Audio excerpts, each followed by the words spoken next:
గిరిజనుల ఆరాధ్య దైవం నాగోబ దేవత జాతరకు ఆదిలాబాద్ జిల్లా ఇంద్రవెల్లి మండలం కిస్లాపూర్ రెడీ అయింది.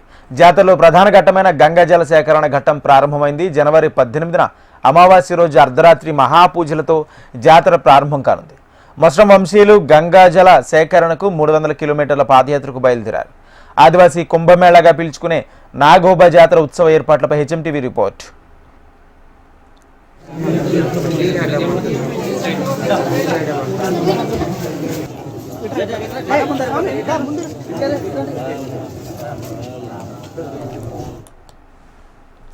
ఆదివాసుల ఎలవేలుపు నాగోబ దేవాలయం జాతర ఉత్సవాలకు ముస్తాబవుతుంది. గిరిజనుల కుంభమేళాగా పిలుచుకునే ఈ జాతర ఉత్సవాలను ప్రతిష్టాత్మకంగా నిర్వహించేందుకు ఏర్పాట్లు జరుగుతున్నాయి. గంగాజలం కోసం మొస్రం వంశీయులు కాలినడకన గోదావరి నదికి బయలుదేరారు. జనవరి 7న జన్నారం మండలంలో హస్తలమడుగుకు చేరుకుంటారు. అక్కడ గంగాజలాన్ని సేకరించి పవిత్ర పూజల తర్వాత కిస్లాపూర్ బయలుదేరుతారు. జనవరి 14న ఇంద్రవెల్లి మండలం కేంద్రానికి చేరుకుని అక్కడ ఇంద్రాదేవికి పూజలు నిర్వహిస్తారు. ఆ తర్వాత అక్కడి నుంచి పాదయాత్రగా బయలుదేరి అదే రోజు కిస్లాపూర్లోని మర్రి చెట్టు వద్దకు చేరుకుంటారు.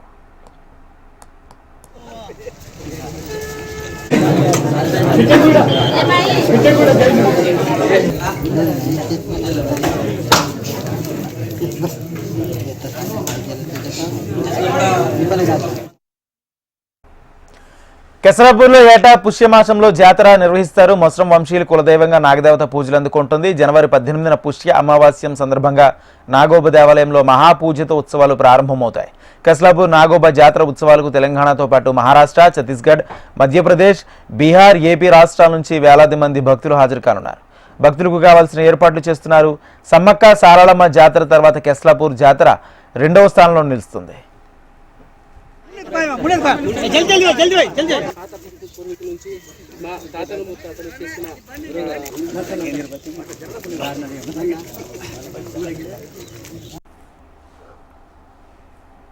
ఎనిమిదవ నిద్ర నర్సింగ్పూర్ గంగా ఒడ్డున చేరుకుని గంగా పూజ 9వ రోజు గంగా పూజ చేసి 7వ తారీఖు బుధవారం నాడు గంగా పూజ చేసి అక్కడికి వెళ్ళి కలాశంతో గంగా జలాన్ని సేకరించి తిరుగు ప్రయాణంలో మేము ఇంద్రా ఆయి దగ్గర చేరుకుని అక్కడ మెస్ర వంశుల చేత దానికి మహాపూజ చేసి తర్వాత 14వ రోజు నాడు మర్రి చెట్టులో చేరుకుని అక్కడికి వెళ్ళి మేము అనేక కార్యక్రమాలు చేపట్టిన తెల్లారి 18వ రోజు సాయంత్రం గోవాడ దగ్గర చేరుకొని అర్ధరాత్రి మహాపూజ చేయడం అనేది ఆనవాయితీగా నడుస్తున్న కార్యక్రమాన్ని ఈరోజు శ్రీకారం చుట్టడం జరిగింది.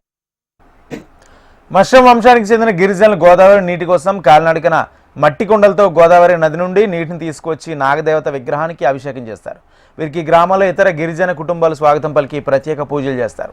నాగోబ జాతర ఉత్సవాలు పకడ్బందీగా నిర్వహించేందుకు collector Rajarshi Shah, SP Akhil Mahajan, ITDA PO Yuvraj ముర్ముడ్ మొస్రం వంశీలతో సమావేశమైన ఏర్పాట్లు చర్చించారు. అయితే దాదాపు 20 లక్షల మంది వరకు భక్తులు వచ్చే అవకాశం ఉంది. బారికేడ్లు, పార్కింగ్లు, ఇతర కార్యక్రమాలపై సమీక్ష జరిపారు. సో అన్ని డిపార్ట్మెంట్స్కి వారికి క్లియర్గా ఇన్స్ట్రక్షన్స్ కూడా ఇవ్వడం జరిగింది. సో ఇప్పుడు 18 డేసే ఉన్నాయి కాబట్టి జాతర సంబంధించిన వారు అందరూ కూడా ఆదేశాల ప్రకారం భక్తులకి ఉన్న అరేంజ్మెంట్స్ కానీ, మేసరం వంశులకి ఉన్న అరేంజ్మెంట్స్ కానీ, మహాపూజ అరేంజ్మెంట్స్ కానీ, దర్బార్ అరేంజ్మెంట్స్ కానీ అవి అన్నిటి కూడా చక్కగా తయారు చేసి మళ్ళీ ఈసారి నాగోబా జాతరకి చాలా ప్రశాంతంగా, ఘనంగా, గ్రాండ్ మేనర్లో కూడా కండక్ట్ చేయాలి అందరికీ కూడా చెప్పడం జరిగింది. మళ్ళీ దీని కంటిన్యూషన్లో త్వరలోనే ఇంకొకటి ఏవైతే వాళ్ళు వర్క్ చేశారో వాటిపైన కూడా సమీక్ష చేసి మళ్ళీ ఈ జాతర సంబంధించిన అన్ని ఏర్పాట్లు కూడా పోలీస్ తరఫు నుంచి కానీ, తర్వాత అడ్మినిస్ట్రేషన్ తరఫు నుంచి కానీ, ఐటీ తరఫు నుంచి.